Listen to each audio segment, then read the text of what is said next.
Hello, everybody, and welcome to Fox 10 Talks, where we take a little bit more time to really dig into the stories that everybody is talking about today and never really heard of something like this happening before. But apparently, passengers on board a Delta flight that was just about to take off it had taken off, but was just about to head out over the open waters of the Atlantic, started getting so sick on board the plane that flight attendants were reaching out to crews on the ground, medical crews, to try to figure out what to do. The decision was made to divert and return to U.S. soil and make an emergency landing. So what are we learning about that whole situation? That is going to be one of the stories we are talking about today. Hi, everybody. I'm Ron Hoon, and we go on every morning at 10. Of course, you can watch us throughout the day,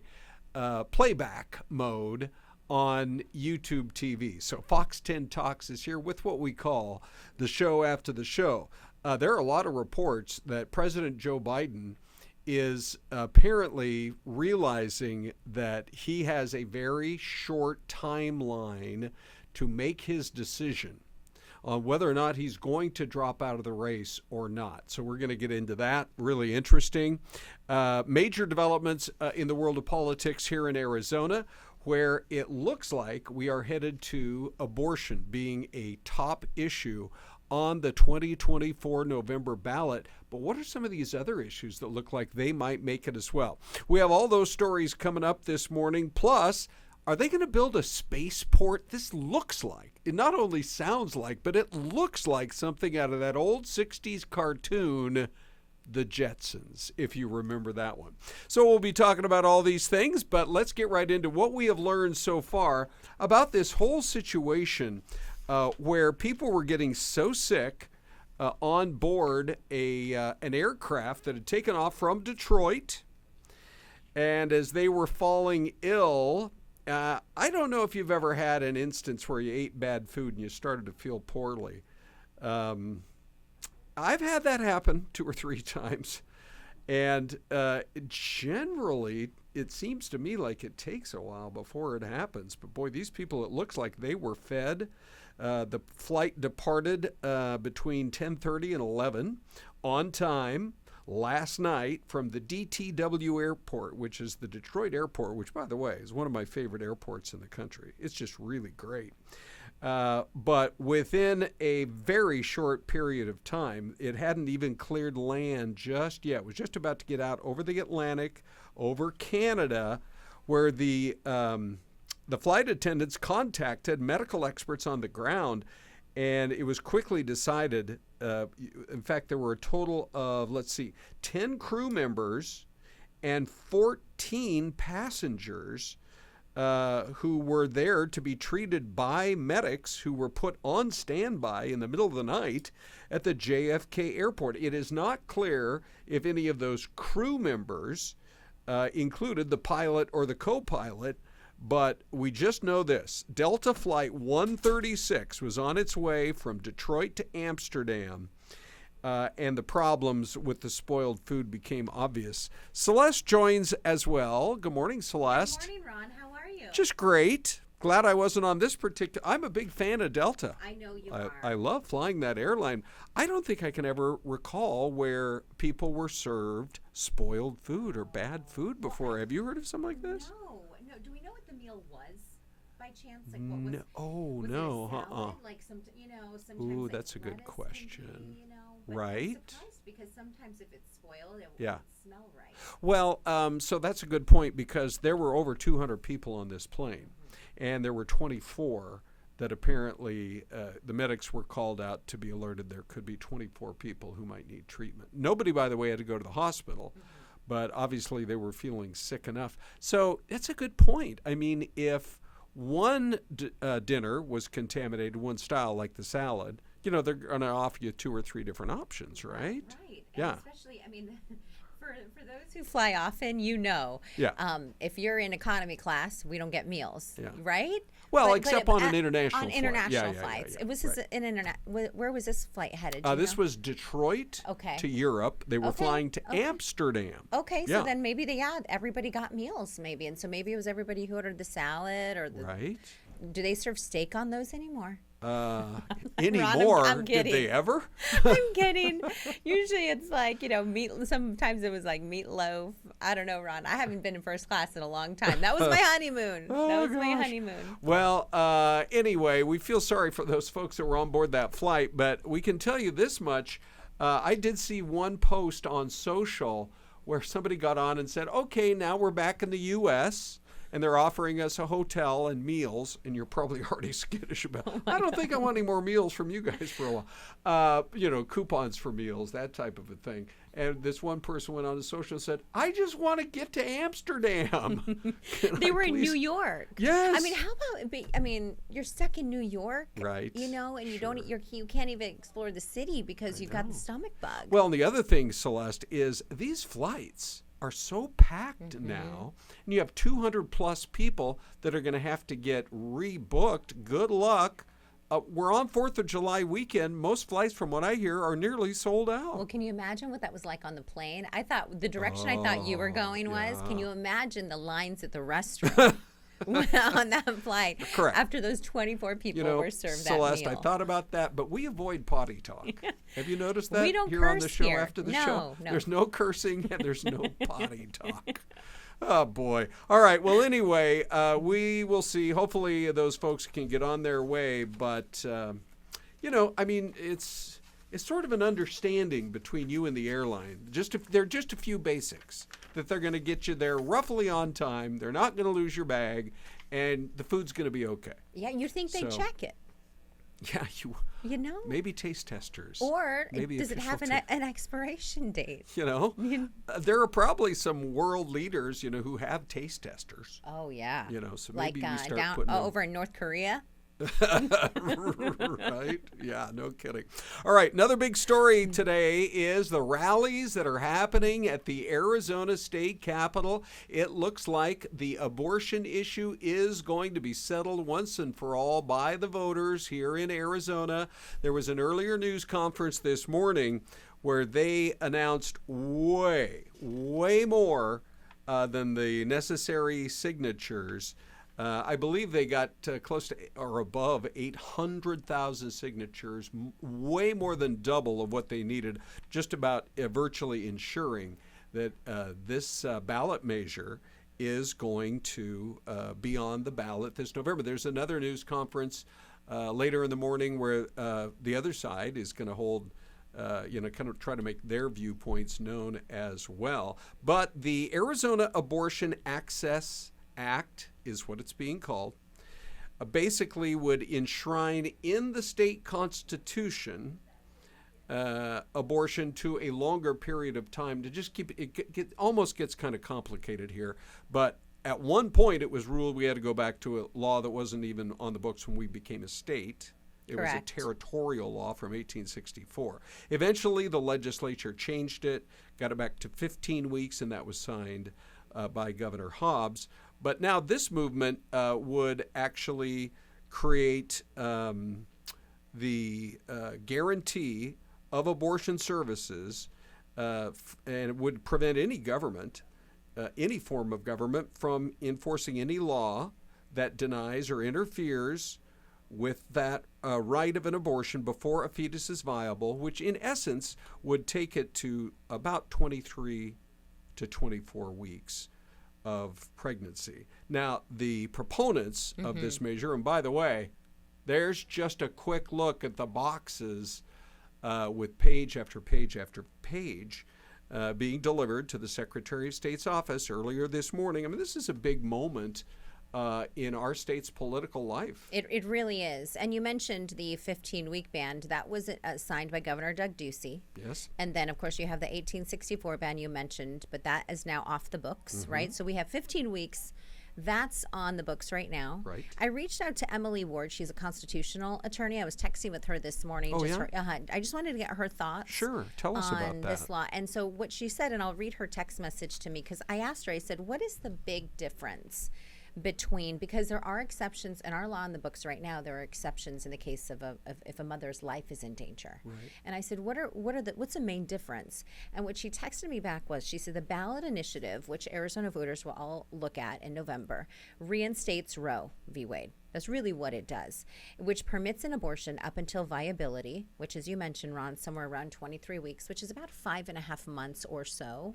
And so the current law prohibits abortions at 15 weeks. So that's really the big difference between the two. Is the difference between 15 weeks and 24 weeks? Yep, exactly. Okay. Yeah. All right. Of course, those who are in favor say that if the voters approve this and it goes into the Constitution, it would simply guarantee that right and would make sure that it's not changed again in the future. Correct. By the legislature and the governor. Those who are opposed say that in their view, it might allow medical professionals who are not doctors to provide abortions.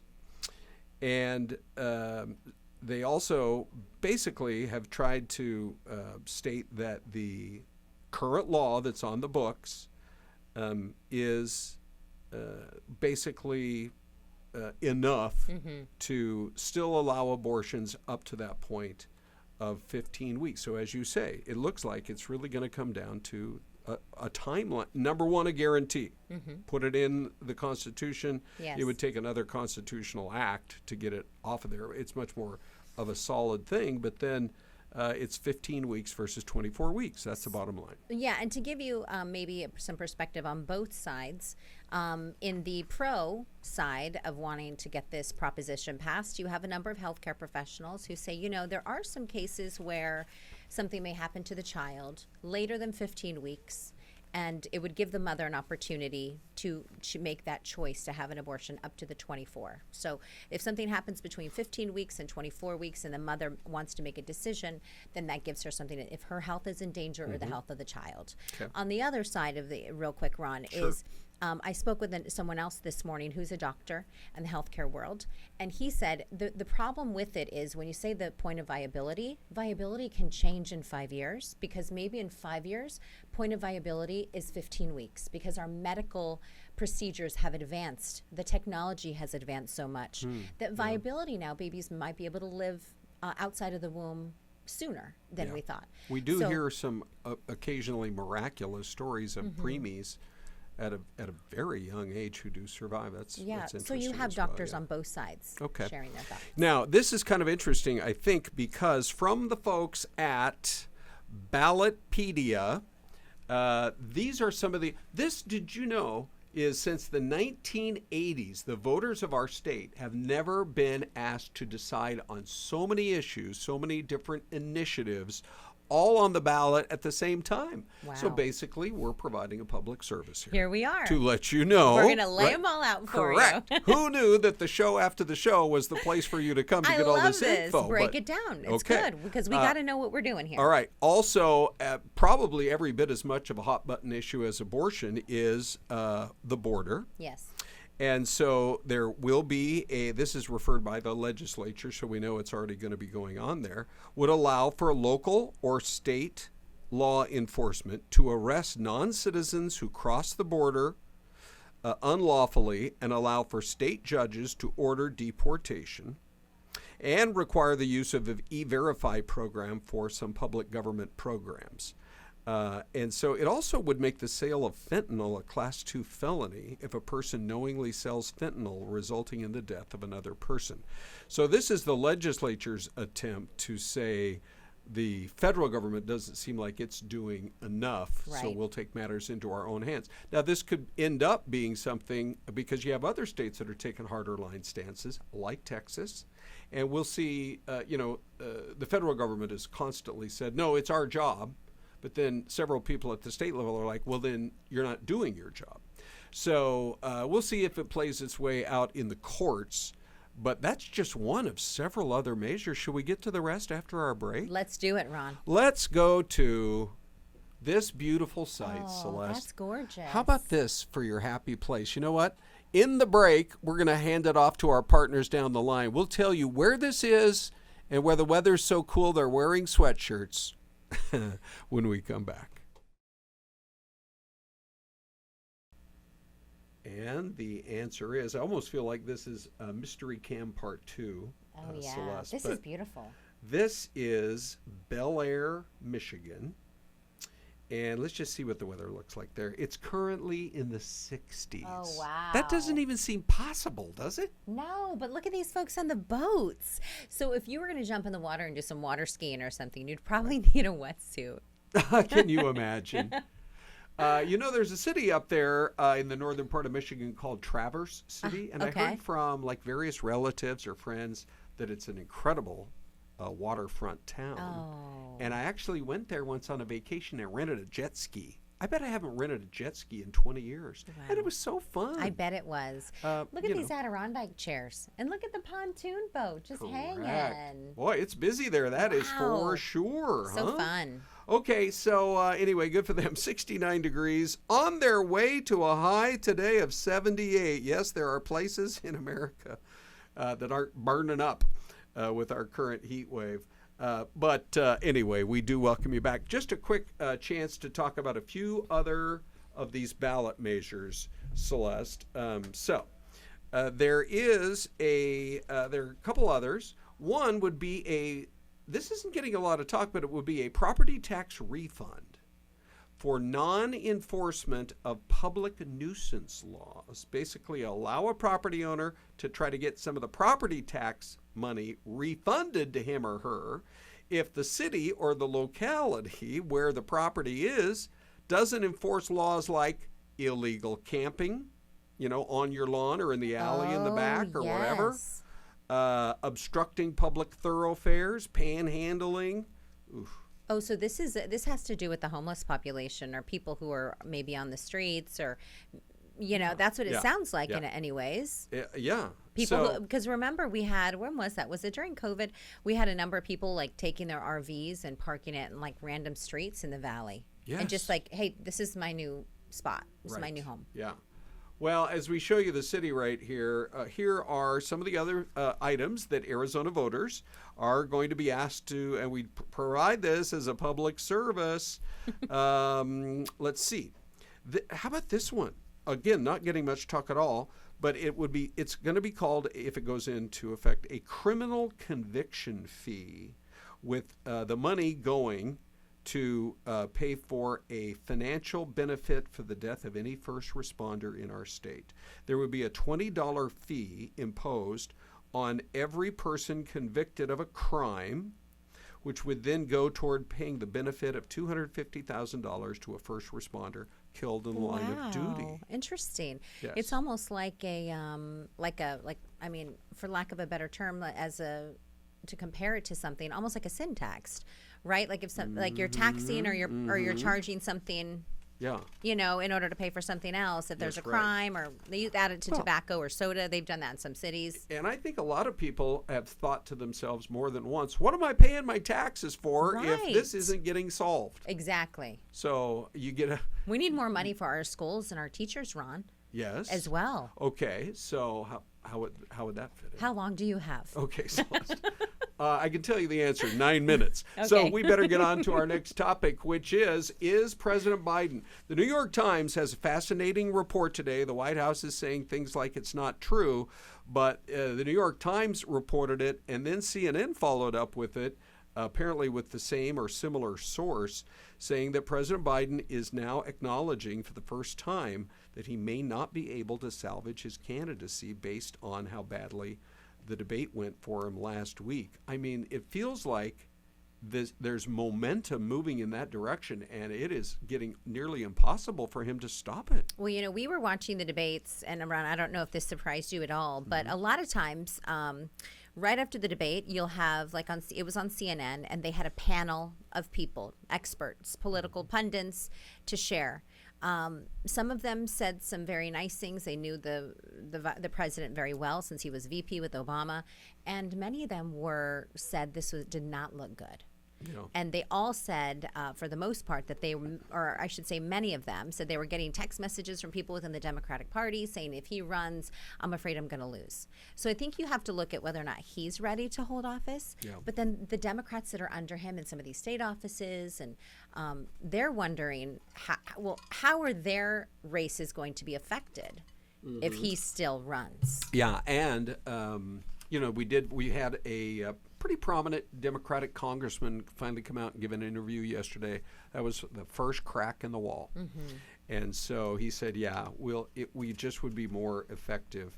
Right now, it looks like those who are opposed to him continuing are leaning toward having the vice president, Kamala Harris, take over. So far, she's sounding 100% like she's still with Joe Biden all the way. But there are more polls coming out. CBS has a poll just out this morning showing Trump now has a 50 to 48% nationally advantage, and slightly larger in the battleground states, which were one of them, Nevada, Pennsylvania, etc., 51 to 48%. So, did you see the list of candidates they were thinking could possibly replace him on the ticket? yeah, but I think CNN had it yesterday. It was Kamala Harris, obviously, as a VP. right. Buttigieg. Oh, Pete Buttigieg. Yeah. Gavin Newsom. Okay. And there's a couple of other names I was not as familiar with, but there was about 5 people on the screen. Okay. And Buttigieg and Newsom had the most competitive numbers, according to this interesting. poll, when compared to former President Trump. Because there is a meeting today with some key Democratic governors and President Biden. He's going to make his big pitch to them. We'll see how that goes. I'm sure we'll hear more about it, within a day.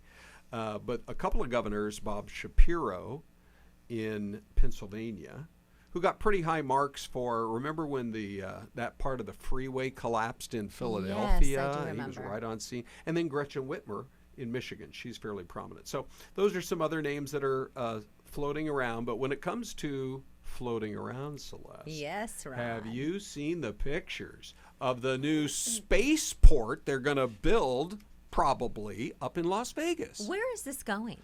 Out By the racetrack? it could fit out the there. NASCAR racetrack 'Cause, is like out by the mountains, as far out of town. It is kind of interesting because, boy, you cross the racetrack and there's like 2 more gas stations and then you're just out in the desert. Yeah, plenty of room. This thing ain't fit on the strip. Yeah. Okay, so the FAA has approved the idea of a spaceport in Vegas, and it would be there for a launching point and a landing point for vehicles in the future once space travel becomes more of a common thing. Okay, interesting. Yeah. So, but it would sit idle until then. I wonder how long it would take to build. You obviously would need to get an architect in. Well, look at the screen, though. Yeah. I mean, I feel like there's already starting to work on it. Yeah. Right? Space STEM University. When I saw this picture, though, you know what I thought of instantly? A Jetsons. 1960s cartoon. Jetsons. Meet George Jetson. Oh, yes. His boy Elroy. We can't sing it, but we can speak it. No, but I did love Rosie and how I could use her today. All right, Celeste. So we'll see how that all flies. But the project needs about $20 million in funding, but the kind of money floating around in Vegas, I think they could probably come up with it. But when it comes to outer space, this is the craziest story. There was some space junk. You know when they talk about space junk coming down from high up above us? Yep. You think, a bolt, or a kind of a skinny piece of metal the exterior of something. Well, look at that thing. It landed kerplop right in the hills above a resort in North Carolina. Oh my goodness. Yeah. That could have really hurt somebody. Could have killed them. Yeah. Falling to the ground. Yeah, I know it. So a landscaping crew from the resort was just up there, and they take a look at it and they're like, hey, come over here and look at this one. Well, sure enough, it's space junk. Apparently part of the SpaceX Crew's Dragon capsule. Oh, wow. It was also interesting. other pieces were found in the backyards of some homes in North Carolina. Wow. Who knew it would fall down all the way to Earth? I know. Wow. And hit North Carolina. Yeah. Because, usually it's in the ocean or. Correct. And they take off from Florida. Makes you think how much more space junk is just flying around up there. No kidding. Know? No Jeez. kidding. All right, so Celeste, another story that we're just going to briefly touch on today has to do with Greece. Did you hear that there's a movement to try to get a 4-day work week going in the rest of the world? In Greece, they're launching the new 6-day work week. Wow. How about that? Is that going to help their economy? Well, yeah. They have a new prime minister who's said to be the most pro-business prime minister the country has had in decades. And he says we got to work longer and harder because we have a shrinking and aging population. Are they going to try to rebuild this? Is that what they're going to do on the 6th day? Right. Okay, and our first thing is to rebuild the Acropolis. That thing has fallen down. Anyway, there's pushback, but the whole idea is that private businesses that provide 24-hour services, along with some agricultural employers and retail, and also industry, manufacturing, etc., can add extra hours to the workday, and that people would get, if you work more than 8 hours, you get a 40% pay bump. Oh, my goodness. So there's a great financial incentive. Oh, yeah. Okay, well, then I would work 6 days. Okay. Don't you think, Ron? I actually know the boss. Well, here. we could enjoy go in and pitch it. a 40% pay raise. Yeah, right for to that work 6th 6th day. I know. When you love your job, know, when you enjoy it, then you've never worked a day in your life. That's right. Where have I heard that before? I think my dad was the one that told. I don't know if he originated it, but hey, let's just show you our mystery cam, and how beautiful is that, Celeste? We only have a minute left. What pops into your head when you see that? Okay, I'm gonna say you see the mountains in the background, right? So maybe somewhere around the west. So I'm gonna go like maybe. What about I'm gonna guess here, Oregon. Okay. Oregon, yeah. Or Montana. It is, yeah. I don't know. Well. You haven't buzzed in yet. You want to go with Oregon or Montana? I'll go with Montana. Okay, final answer. I'm looking at it, Celeste, and I just feel like those mountains might be the Blue Ridge on the other side. So I'm going to say it's Virginia. I'm even going to go so far as to guess Lynchburg, Virginia, but I'm hoping it's somewhere in Virginia. Ready? Ron, what do you have to okay, show us? Ron was not here. You were not here on Monday. 20 seconds left, Celeste. What's happening? Gosh, Lynchburg. You are back. Okay, there was a guy many years ago who started, I think it's that university right there, Liberty University. Oh. His name was Jerry Falwell, Yes. and I went to interview him years and years ago. Oh, there comes a plane in for landing. You've got to share that story next time. Okay, will do. Beautiful Lynchburg, Virginia, up in the Blue Ridge Mountains. Have a great day, everybody. We'll see you tomorrow. Thanks for joining us.